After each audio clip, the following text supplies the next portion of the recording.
हे guys good morning.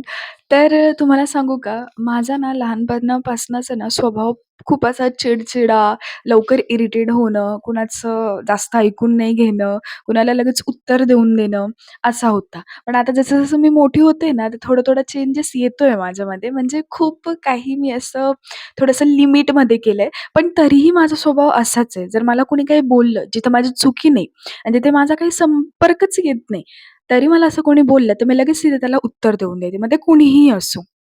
आणि हे माझी पहिल्यापासून सवय होती आणि नाही मी ती कोणासाठी चेंज करू शकते. लोकं मला खूप बोलतात. इनफॅक्ट माझे पॅरेंट्ससुद्धा मला बोलतात, "चेंज हो, असं बरं नसतं. मुलीच्या जातीने खूप असं राहावं लागतं." कसं राहावं लागतं भाई? माझा स्वभाव आहे तो. मी का चेंज करू कोणासाठी? नाही चेंज होऊ शकणार आहे ना ते. असो, आपण याच्यावर पुन्हा बोलूयात. पण ऐका ना, आज मी रात्री ना एक नवीन मॅगी ट्राय केली होती. खूप सुंदर, यम्मी, टेस्टी झाली होती. मला तुम्हालाही सांगायचं मी ती कशी केली होती. जसं तुम्ही व्हिडिओमध्ये बघताच आहे, की मिक्सरमध्ये मी कांदा, लसूण आणि मिरची याची पेस्ट केली आणि मग तेलात चांगला असा मसाला भाजून घेतला एकदम आणि मॅगीचे 2 पीस घेतले होते, कारण मला मम्मीलाही खाऊ घालायची होती.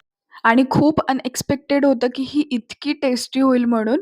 आणि मग त्या मसाल्यामध्ये ना थोडासा भाजून घेतल्यावर आहे ना मॅगी मसाला टाकायचा आणि त्यानंतर थोडंसं मीठ टाकायचं वरतून. मग हा चांगला झाकून घ्यायचा आणि म्हणजे मसाला एकदम मस्त फ्राय होऊन द्यायचा. म्हणजे तो कच्चा राहतो ना, त्याला व्यवस्थित असं भाजून घ्यायचं. जेव्हा त्याला तेल सुटायला येतं ना बाहेर, तेव्हा मग असं समजायचं, की मसाला झालाय.